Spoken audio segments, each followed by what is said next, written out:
Hi friends, happy Navratri. ఈరోజు నవరాత్రుల్లో 6వ రోజు. అమ్మవారు ఈరోజు కాత్యాయని దేవిగా మనకి దర్శనమిస్తారు.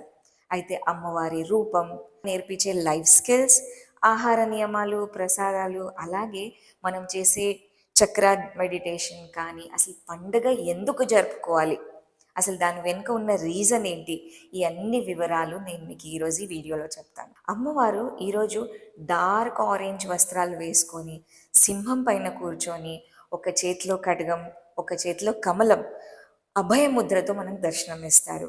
అమ్మవారు ఈరోజు వీరస్వరూపం అన్నమాట, అంటే ధైర్యానికి సంకేతం. అమ్మవారిని ఈరోజు మహిషాసురి మర్దిని కూడా అంటారు. ఈరోజు మనం పెట్టే ప్రసాదం వల్ల, మనం పాటించే ఆహార నియమాల వల్ల మన గట్ హెల్త్ రీసెట్ అవుతుందనే విషయం మీకు తెలుసా? యాజ్ ఎ డాక్టర్ ఈ వివరాలన్నీ నేను మీకు చెప్తాను. నా పేరు doctor Satyadeepa, Ayurvedic doctor, gut health specialist. అయితే ఈరోజు మనం అమ్మవారికి నువ్వులు, బెల్లం, తేనె ఇవి కలిపి ఒక ఉండలాగా చేసి, లడ్డూలాగా చేసి మనం అమ్మవారికి ప్రసాదంలాగా పెడతాము. జనరల్గా ఉపవాసం వల్ల మనకి ఎనర్జీ లాస్ ఉంటుంది. సో ఈ లడ్డు ఏదైతే ఉందో అది తీసుకోగానే ఎనర్జీ, ఇన్స్టెంట్ ఎనర్జీ వచ్చేస్తుంది అనమాట. ప్లస్ మనశ్శాంతి, అంటే ఆహ్లాదకరం అంటారు. తీపి అనేది ఆహ్లాదకరం. So you feel good. అలాగే సౌత్ ఇండియాలో చాలామంది కేసరి అనే చేస్తారు, అది ప్రసాదంగా పెడతారు. అది కూడా సేమ్ ఎనర్జీ రీసోర్స్ ప్లస్ పిత్తాన్ని తగ్గిస్తుంది.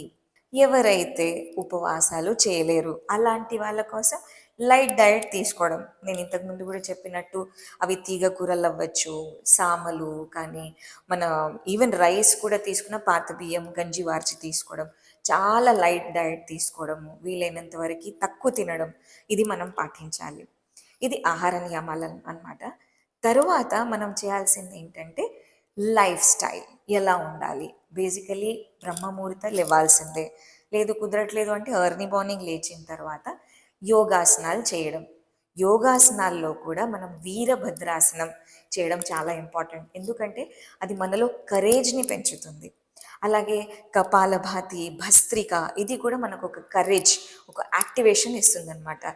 సో ఇవి యోగాసనాలు ప్లస్ ప్రాణాయామం ఫాలో అవ్వండి.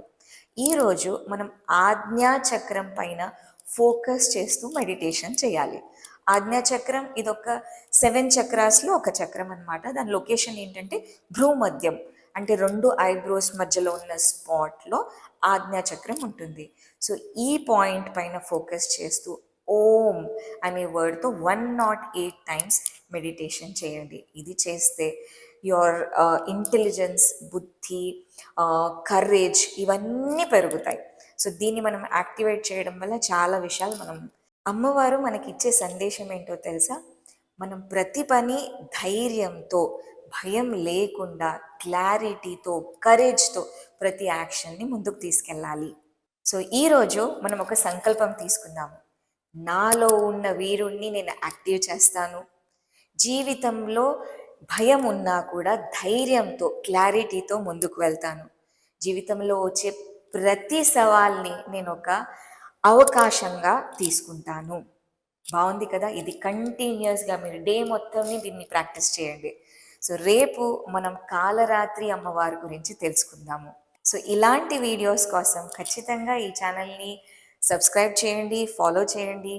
డీటెయిల్ వీడియో లింక్ మాత్రం డిస్క్రిప్షన్లో ఉంటుంది, ఖచ్చితంగా చూడండి.